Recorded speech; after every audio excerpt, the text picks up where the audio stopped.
இந்த விநாயகர் சக்திக்கு அதிகமாக வந்து இப்போது கொஞ்சம் கலர்ச்சி அதிகமாக இருக்குது.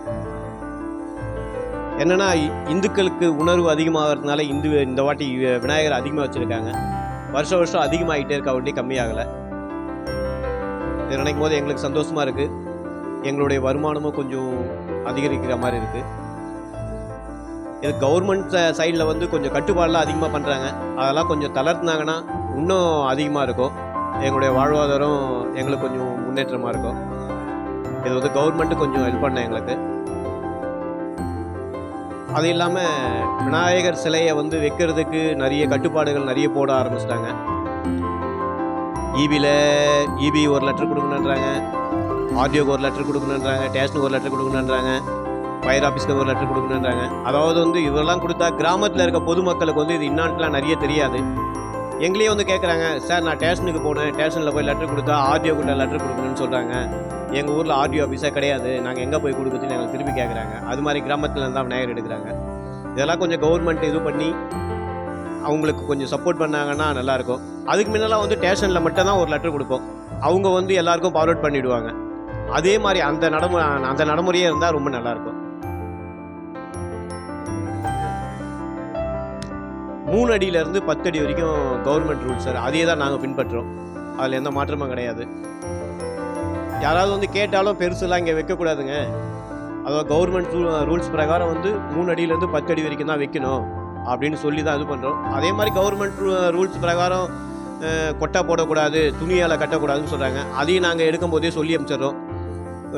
ஓரளவுக்கு மேக்சிமம் வந்து தகுடில் தான் அடிக்கணும், தகுடு அடிச்சுட்டு அது மாதிரி பண்ணணும்னு சொல்கிறோம். அதே மாதிரி விநாயகர் வைக்கிற இடத்துல குறைஞ்சது ஒரு 3 பேர் 4 பேராவது நைட்டும் பகலும் இருக்கணும். ஏன்னா ஏதாவது தெரியாதனமாக ஒரு அசம்பாவிதம் நடந்து போச்சுன்னா கூட அது பெரிய பிரச்சனையாயிடும். இது வந்து ஜாதி கலவரம் ஆகிடும், வேறு மாதிரி ஆகிடும். அதனால் வந்து நாங்களே வந்து சொல்லி அனுப்புகிறோம். கொஞ்சம் கூட இருந்து மட்டும் ஆள் பார்த்துங்க போங்கன்னு சொல்லிடுறோம். அவங்க லோக்கல் ஸ்டேஷன்லேயே அதே தான் சொல்லுவாங்க. அதை நாங்களே சொல்லிடுறோம். ஏன்னா எங்களுக்கு அவங்க சொல்லும் போது நாங்கள் வந்து எடுக்கிறவங்களும் சொல்லி அனுப்பிச்சிடுறோம். அதனால் எந்த பிரச்சனையும் இருக்கிறதில்ல. இது வரைக்கும் இங்கே திருக்கழுக்குன்றம் 54 பஞ்சாயத்துலேயும் நாங்கள் தான் இங்கே விநாயகர் இது பண்ணுறோம். வேறு எங்கேயும் போய் எடுக்க மாட்டாங்க. இந்த 54 பஞ்சாயத்துலேயும் இது வரைக்கும் எந்த விதமான பிரச்சனையும் நடந்ததில்லை. ஆமாங்க சார், இது வந்து பொல்யூஷன் இது அவங்க என்ன கட்டுப்பாடு போட்டிருக்காங்களோ அதே தான். பிஓபி மாவும் கொஞ்சம் கூட யூஸ் பண்ண மாட்டோம். ஃபுல்லாகவே வந்து மரவள்ளி கிழங்கு மாவும் பேப்பர் கூழும் மிக்ஸ் பண்ணி தான் இது செய்கிறாங்க. அதே மாதிரி பெயிண்ட்டும் வந்து எனமல் பெயிண்ட்டு கிடையாது, ஃபுல்லாகவே வாட்டர் பெயிண்ட்டு தான்.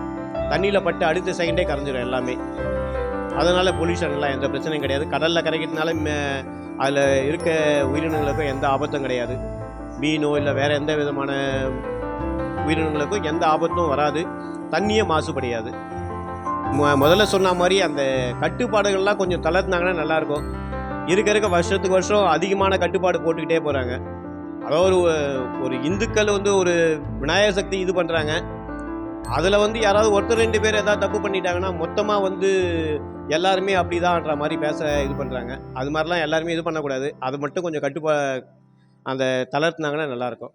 செய்திகளை உடனுக்குடன் தெரிந்து கொள்ள கீழ்கண்ட கேபிள் மற்றும் டிடிஹெச் நெட்வொர்க்குகளில் எம்நாடு செய்தி தொலைக்காட்சியை காணுங்கள்.